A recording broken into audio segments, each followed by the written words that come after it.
इस लेक्चर में मैं थोड़ी सी बात करूंगा ब्रांडिंग के ऊपर, क्योंकि ब्रांडिंग एक ऐसा एस्पेक्ट है जो कि हमारे पाकिस्तानी ई कॉमर्स मार्केट में मैं ये समझता हूँ कि काफ़ी वीक है इस वक्त। मीन्स के आई वुड से कि 4 और 5 आउट ऑफ 100 आपके जो बिजनेसेस होंगे वो क्रिटिकली अपनी ब्रांडिंग के ऊपर फोकस करते हैं। बाकी जो रिमेनिंग 95% के अराउंड जो बिजनेस होते हैं वो ब्रांडिंग की अपनी केयर नहीं करते। ये चीज़ आप लोगों को अपने माइंड में रखनी है। इनफैक्ट मैंने जो 4% या 5% का फिगर दिया ये भी बहुत एक बड़ा फिगर दिया, वरना पाकिस्तान में ऑलमोस्ट जितने भी रिटेल बिजनेसेस हैं ये ना होने के बराबर ही अपनी ब्रांडिंग के ऊपर तवज्जो देते हैं। इन्हें ये लगता है कि ई कॉमर्स बिजनेस बिल्कुल एक परचून की दुकान खोलने जैसा है कि जैसे आपने जो है वो बस लोगो डिज़ाइन कर दिया, यही ब्रांडिंग है, और वो लोगो आपने लगा दिया अपने पेज के ऊपर, अपनी वेबसाइट के ऊपर, आपने बस उसकी जो डिज़ाइनिंग है वो करवा के अपनी प्रोडक्ट ऐड किया और उसके बाद उसको सेल करना शुरू कर दिया और आप जो होंगे वो एक इंटरनेशनल ब्रांड बन जाएंगे एक टाइम बाद। ऐसा नहीं होता एक्चुअली। ब्रांडिंग बहुत ज़्यादा इंपॉर्टेंट है, ब्रांडिंग बहुत ज़्यादा इंपॉर्टेंट है, और आपकी जो प्रॉफिटेबिलिटी होती है, आपकी जो अल्टीमेटली जो आपका सर्वाइवल होता है वो आपकी ब्रांडिंग के ऊपर बहुत ज़्यादा डिपेंड करता है। आप इंटरनेशनली देखें तो बहुत सारी ब्रांड ऐसी हैं, अगर मैं यूनाइटेड स्टेट्स की बात करूं तो यूनाइटेड स्टेट्स की बहुत सारी ब्रांड्स ऐसी हैं जो इस वक्त ग्लोबली जो कि स्केल कर चुकी हैं, जबकि पाकिस्तान में आप देखें ना होने के बराबर ही आपको कोई ब्रांड नज़र आएगी जो कि ग्लोबल लेवल के ऊपर जिसको फेम हासिल है। ब्रांडिंग ई कॉमर्स में बहुत ज़्यादा इंपॉर्टेंट है अगर आप लॉन्ग टर्म अपना सर्वाइवल चाह रहे हैं तो। लेकिन उससे पहले थोड़ा सा बाय डेफिनेशन समझ लेते हैं कि ब्रांडिंग है क्या। Branding is the process of creating a strong positive perception of your company and its product in your customer's mind. Branding कुछ भी नहीं है सिवाय इसके कि आप अपने कस्टमर के माइंड में अपना परसेप्शन क्या बिल्ड करते हैं, विच मीन्स कि जब वो आपके बारे में सोचे तो उसके माइंड में किस तरह के इमोशंस ट्रिगर हों, उसके माइंड में किस तरह का परसेप्शन बिल्ड हो। अगर आप अपने मोहल्ले की किसी करियाना की शॉप के बारे में सोचते हैं तो आपको क्या कोई पार्टिकुलर फीलिंग्स ट्रिगर होती हैं, क्या कोई इमोशंस ट्रिगर होते हैं? आई बिलीव कि कुछ भी नहीं होता, आप शायद सोचते भी ना हो उसके बारे में। लेकिन जब आप मैकडोनल्ड्स के बारे में सोचते हैं तो कुछ स्पेसिफिक कलर्स आपके माइंड में आते हैं, कुछ स्पेसिफिक टेस्ट आपके माइंड में आता है, एक थीम आपके माइंड में आती है पूरी। जब आप KFC के बारे में सोचते हैं तो आपके कुछ पार्टिकुलर इमोशंस जो होते हैं वो ट्रिगर होते हैं। स्टारबक्स पाकिस्तान में नहीं है, लेकिन लेट्स एज्यूम कि जब आप उसके बारे में सोचते हैं तो कुछ पार्टिकुलर जो है वो एस्पेक्ट्स आपके माइंड में ट्रिगर होते हैं, कुछ इमोशंस आपके माइंड में ट्रिगर होते हैं। तो ये होता है पावर ऑफ ब्रांडिंग। जब भी कोई कंपनी या कोई बिजनेस अपनी ब्रांडिंग के ऊपर फोकस करता है और स्पेशली उसको इम्प्रूव करने की कोशिश करता है तो उस बिजनेस के सक्सेसफुल होने के चांसेस और ग्लोबल लेवल पे स्केल होने के चांसेस बहुत बढ़ जाते हैं। आपने कभी सोचा है कि क्यों आपके मोहल्ले की कोई मिठाई की दुकान इंटरनेशनल लेवल के ऊपर स्केल नहीं कर पाती? हालांकि पैसा तो देखें वो भी कमा रहा है, he is earning pretty good, लेकिन वो स्केल नहीं कर पाता, वो बढ़ नहीं पाता। क्यों? क्योंकि उसने अपनी ब्रांडिंग पे कभी फोकस ही नहीं किया, उसने कभी अपनी कंपनी में सिस्टम्स ही बिल्ड नहीं किए, उसने कोई SOPs ही नहीं बनाया, उसने फ्रेंचाइजिंग की सिस्टम को अडॉप्ट ही नहीं किया। खैर बहुत सारी चीज़ें इसमें। द पॉइंट इज डैट के ब्रांडिंग ही वो वजह है कि आपके मोहल्ले का करियाना का शॉप वाला आज भी करियाने की उतनी ही बड़ी शॉप में बैठा हुआ है, वो ग्लोबल लेवल के ऊपर स्केल नहीं कर पाया। जबकि हम बहुत सारी इंटरनेशनल ब्रांड्स ऐसी देखें जो कि एक छोटे से स्टोर से स्टार्ट होके ग्लोबल लेवल पे स्केल अप कर चुकी है। तो ब्रांडिंग क्या है? ब्रांडिंग बेसिकली वो परसेप्शन है जो आप अपनी कंपनी का अपने कस्टमर के माइंड में सेट करते हैं। वो क्या सोचता है आपकी कंपनी के बारे में, कैसी फीलिंग्स उसके माइंड में जनरेट होती हैं, और वो कितना अच्छा आपके ब्रांड को या आपकी कंपनी को या आपके बिजनेस को रिकॉल कर पाता है। ये सारी चीज़ें एक अच्छी ब्रांडिंग के साथ ही पॉसिबल है। अच्छा, बेनिफिट्स क्या होते हैं ब्रांडिंग के? बेनिफिट से पहले हम थोड़ा सा बात कर लेते हैं इम्पोर्टेंट एस्पेक्ट्स ऑफ ब्रांडिंग। अब सपोज आप एक ई कॉमर्स बिजनेस हैं, आप कोई ना कोई एड रन कर रहे हैं फेसबुक पे, इंस्टाग्राम पे, टिकटॉक पे या किसी भी सोशल मीडिया प्लेटफॉर्म पे। तो ब्रांडिंग में आपका जो एड क्रिएटिव होता है उसके डिज़ाइन से ही एक पता लग जाता है कि इसमें क्रिएटिविटी का क्या एलिमेंट है। आया ये एक अनप्रेडिक्टेड डिज़ाइन है, एक अनयूजुअल डिज़ाइन है, या बस सिंपली किसी ने एक जो है वो बस रैंडमली कैनवा के ऊपर जल्दी जल्दी में डिज़ाइन करके अपना ऐड बना दिया। आपका जो एक अच्छा ऐड क्रिएटिव होगा उसमें आपके ग्राफिक्स से आइडिया हो जाएगा, उसके कलर्स जो यूज़ हुए होंगे उससे आइडिया हो जाएगा, आपके फॉन्ट से आइडिया हो जाएगा, आपने किस तरह की फील अपनी पूरी थ्रू आउट अपनी वेबसाइट या लैंडिंग पेज पे कस्टमर को दी हुई उससे आइडिया हो जाएगा। अब एक ब्रांड है टेम्फा, ये एक पाकिस्तानी ब्रांड है। अगर मैं इस ब्रांड की वेबसाइट को विजिट करूं तो मुझे एक विंटेज टाइप की फील आ रही है इस पूरी वेबसाइट पे। अगर मैं देखूं कि ये बेसिकली टेम्फा जो है वो एक मैन रिलेटेड एक ब्रांड है कि जिसमें आपके शेविंग इक्विपमेंट्स जो होते हैं, आपके face wash, it is all about man. आपकी बियर्ड से रिलेटेड, आपके फेस से रिलेटेड, आपके हेयर से रिलेटेड जो चीज़ें हैं, प्रोडक्ट्स हैं, वो इस वेबसाइट पे बेची गई। अब मैं जब इस वेबसाइट को विजिट करूं तो मुझे एक बड़ी मैनली सी फील आती है, मुझे एक विंटेज सी फील आती है कि एक बंदा खड़ा हुआ है, उसकी बियर्ड है, वो थोड़ा सा एग्रेसिव लुक में खड़ा हुआ है। इसमें जो फॉन्ट्स यूज़ हुए हैं, अगर मैं इसकी जगह कुछ बबल टाइप के फॉन्ट्स यूज़ करता, जो है वो थोड़ा सा राउंडेड फॉन्ट्स यूज़ करता, तो इसमें से जो एक एग्रेसिव मैनली फील है वो मिस हो जाती। तो ये बेसिकली अब देखें, इस लैंडिंग पेज को मैंने विजिट किया, इसके बाद इस पेज विजिट के बाद जो इम्प्रेशन मेरे ऊपर बिल्ड हो रहा है, जो परसेप्शन मैं अपने माइंड में बिल्ड कर रहा हूँ इस कंपनी से रिलेटेड, ये है ब्रांडिंग। असल में ब्रांडिंग का कंपोनेंट है। ब्रांडिंग में और भी बहुत सारी चीज़ें आएंगी।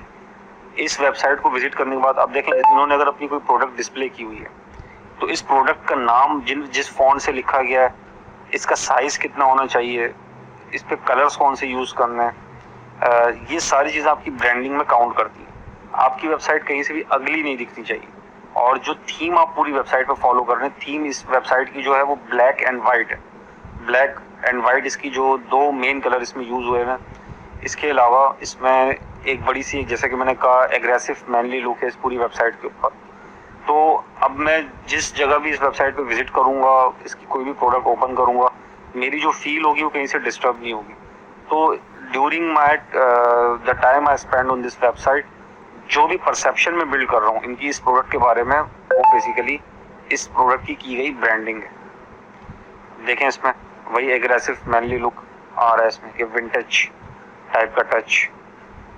इसमें देखें, एक अगर आप विजिट करेंगे तो कोई टीनेज वाला टच इसमें नहीं आ रहा, मिलीनियल्स वाला टच नहीं आ रहा इसमें कि कलरफुल कपड़े पहने हुए हों या ऐसा कुछ किया हो। इसमें बड़ा एक ब्लैक एंड वाइट सा, like you are living in 60s 70s। तो ये बेसिकली फील है इस पूरी वेबसाइट की। जस्ट फॉर एग्जांपल मैंने आपको ये समझाया।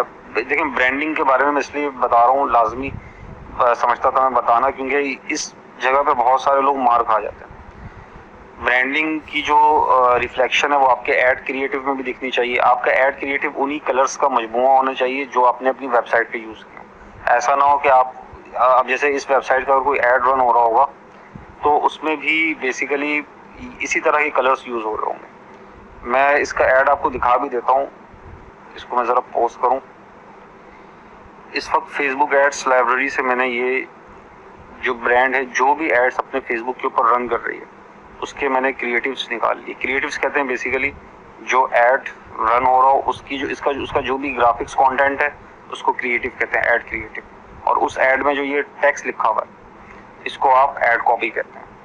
अभी कैंपेन स्ट्रक्चर में मैं मजीद आपको ये इसकी सारी डिटेल समझाऊंगा कि ऐड क्रिएटिव क्या होते हैं, ऐड कॉपी क्या होती है, तो इस मुतालिक आप परेशान ना होइएगा। अच्छा, इसमें भी देखें उसी तरह के जो फॉन्ट्स हैं वो यूज़ किए हुए हैं, उसी तरह का एक विंटेज टच दिया हुआ इन्होंने अपने ऐड के ऊपर। इन्फ्लुएंसर्स को भी इन्होंने इस्तेमाल किया हुआ है। ये इन्फ्लुएंसर्स हैं, यहाँ पे नीचे जुनेद अकरम को भी इन्होंने अपने जो है ब्रांड प्रमोशन के लिए यूज़ किया हुआ है। तो ये मैंने आपको एक छोटी सी एग्जांपल दी कि किस तरह से जो है ब्रांड्स जो होती हैं वो एम्पावर्ड होती हैं through the feel they develop in their customers mind, on their customers mind. तो आपका पूरा वेब डिज़ाइन हो गया इसमें, ये उसी थीम को फॉलो करना चाहिए जो परसेप्शन आप बिल्ड करना चाह रहे हैं कस्टमर के माइंड में। आपका लैंडिंग पेज एक्सपीरियंस कैसा है, ऐसा तो नहीं कि आपके लैंडिंग पेज पे आने के बाद आपका कस्टमर कंफ्यूज हो जाता हो, आपका कस्टमर आपके कस्टमर को इतने सारे इमेजेस, इतने सारे टेक्स्ट और सारी चीज़ें इतनी मेस्ड हुई हुई हो कि उसका एक्सपीरियंस हर्ट होता हो। तो ये भी आपके ब्रांड को नेगेटिवली जो होता है वो इन्फ्लुएंस करता है, तो इस चीज़ को भी आपने अवॉइड करना है। आपका अच्छा ब्रांड जो था वो ट्रिगर इमोशंस को ट्रिगर करता है। इसके बाद आपकी जो कस्टमर सर्विस होती है, आप अपने कस्टमर्स को सर्विस कैसी देते हैं, ये चीज़ बहुत ज़्यादा काउंट करती है, बहुत ज़्यादा काउंट करती है। क्योंकि अगर आपकी सर्विस पुअर है तो आप ज़्यादा टाइम अपनी ब्रांड को आगे ड्रैग कर नहीं पाएंगे। इसके बाद जो ये पॉइंट है uniformity of standards and quality, ये बहुत ज़्यादा इंपॉर्टेंट पॉइंट है, last but not the least. इसको मैंने बेशक सबसे लास्ट में लिखा है, but this point is super important. क्या मतलब है इसका? कल परसों की बात है, मैं एक जगह से बिरयानी खाने गया। मैंने उस जगह का बड़ा नाम सुना था कि उनका टेस्ट बहुत अच्छा है। तो मैंने जब बिरयानी खाई तो मुझे टेस्ट उसका अच्छा नहीं लगा, हालांकि जब मैंने उससे पहले एक दफ़ा खाई थी तो मुझे टेस्ट बहुत अच्छा लगा था। क्यों ये वजह हुई? उन्होंने अपने स्टैंडर्ड्स को, क्वालिटी को यूनिफॉर्म नहीं रखा। कभी उनका टेस्ट कुछ होता है, कभी उनका टेस्ट कुछ होता है। ये मसला आपको बहुत सारी जो बिजनेस है उनमें मिलेगा। आप उनसे कोई प्रोडक्ट बाय करें, कभी उनका टेस्ट अच्छा होगा, कभी उनका टेस्ट बुरा होगा, कभी उनकी सर्विस आउट क्लास होगी, कभी उनकी सर्विस में मसला आ जाएगा।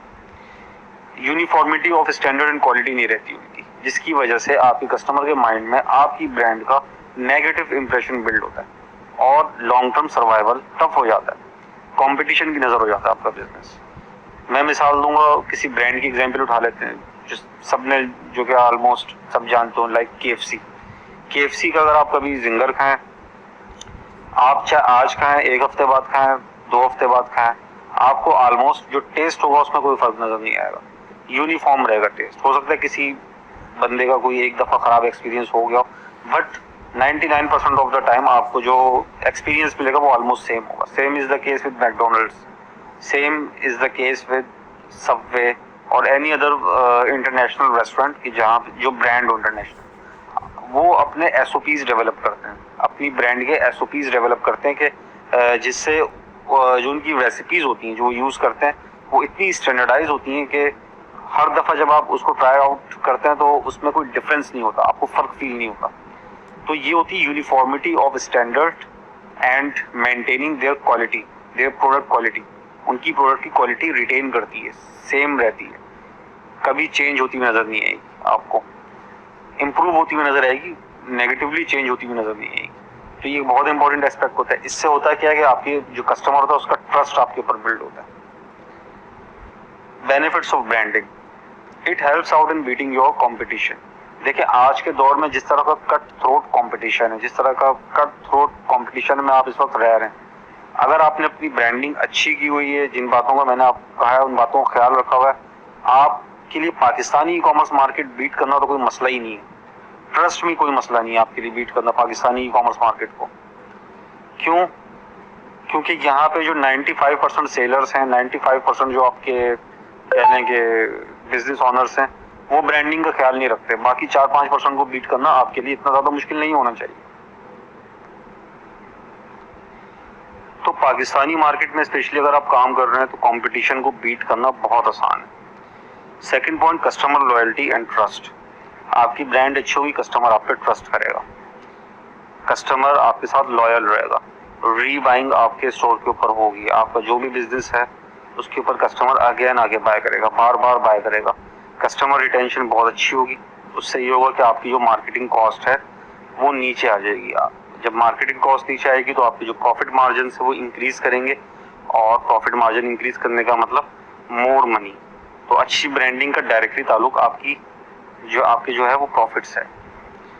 अच्छा, इसके बाद है desirable prices for improved profit margins. आप देखेंगे जितनी भी बड़ी ब्रांड्स होती हैं अच्छी, जिन्होंने परसेप्शन बिल्ड की होती है, उनकी प्राइसेस स्लाइटली हाई होती है एक नॉन ब्रांडेड आइटम की। ब्रांडिंग का बेनिफिट ये हुआ कि हाई प्राइस के ऊपर भी आपका प्रोडक्ट अच्छा सेल हो रहा है। कल मैं एक क्लोथिंग स्टोर देख रहा था, उसमें जो एवरेज प्राइस थी, एवरेज जो एक ड्रेस की प्राइस थी वो थी 70,000 to 80,000 रुपीज़। मैं एक पाकिस्तानी स्टोर की आपको बात बता रहा हूँ। अब मुझे पता है, मैंने अपने एनालिसिस किए कि उनकी डेली की जो है वो मिनिमम भी 10 to 15 की सेल्स डेली की थी उनकी। आप थोड़ा सा हैरान हो रहे होंगे कि इतना हाई प्राइस आइटम और स्टिल डेली की 10-15 की सेल्स, तो मतलब कहाँ उनका जो है वो प्रॉफिट जा रहा होगा। मैं एज्यूम कर रहा हूँ कि अगर पर पीस उनका 50,000 भी प्रॉफिट है, तो उनके जो डेली का प्रॉफिट है, वो डेली का प्रॉफिट आराम से जो है वो 7-8-10 लाख रुपए they are making on daily basis. करोड़ों रुपए को हिट कर जाते हैं हर महीने, जस्ट बिकॉज ऑफ ब्रांडिंग। अगर उनकी ब्रांडिंग पुअर होती तो इस वक्त शायद वो उसी ड्रेस को 5,000-10,000 का भी नहीं बेच पा रहे होते। तो आपने देखा कि किस तरह आपके प्रॉफिट का डायरेक्टली ताल्लुक आपकी ब्रांडिंग से, जिसपे आपने कोई कॉम्प्रोमाइज नहीं करना। कस्टमर रिटेंशन में मैंने बात कर ली कि कस्टमर रिटेंशन हाई होता है जो अच्छी ब्रांड्स होती हैं। और दूसरा ये कि जब आपकी ब्रांड अच्छी होगी तो वर्ड ऑफ माउथ से आपकी जो प्रमोशन है आपके बिजनेस की, वो साथ साथ चल रही होगी। वर्ड ऑफ माउथ मीन्स कि आपके 10 कस्टमर्स ने खरीदा, वो 10 कस्टमर्स अब आपके लिए इन्फ्लुएंसर बन जाएंगे। वो जाके दूसरे मजीद कस्टमर्स को बता रहे होंगे कि मेरा इस ब्रांड के साथ अच्छा एक्सपीरियंस है। आपकी सेल्स जो होगी वो कुछ टाइम बाद एक्सपोनेंशियली ग्रो करने लगेगी जब वर्ड ऑफ माउथ बहुत ज़्यादा बढ़ जाएगा। एक मार्केट में एक आउट बस आएगा और आप जो है वो आपकी सेल्स एकदम से आप देखेंगे, आप खुद फील करेंगे कि आपकी सेल्स बढ़ना शुरू हो गई। आपके पास आपसे लोग कांटेक्ट कर रहे हैं, आपकी वेबसाइट पे डायरेक्ट विजिटर्स आके भी ऑर्डर्स प्लेस कर रहे हैं। तो it happens because of good branding. तो ब्रांडिंग के ऊपर मैं आने वाले लेक्चर्स में भी कुछ मजीद बात करता रहूँगा और एग्जाम्पल्स के साथ आपको समझाता रहूँगा कि आपने किस तरह से अपनी टिप्स भी देता रहूँगा साथ में कि आपने फर्दर अपनी जो ब्रांडिंग है उसको कैसे इम्प्रूव करना है। आप जब भी अपनी ब्रांडिंग करें, अपना कोई स्टोर बनाए, तो आप मुझे ज़रूर दिखाइएगा, मुझसे डिस्कस भी कीजिएगा और उसमें कोई भी इम्प्रूवमेंट का रूम होगा वो मैं आपसे ज़रूर इंशाल्लाह कम्युनिकेट करूँगा।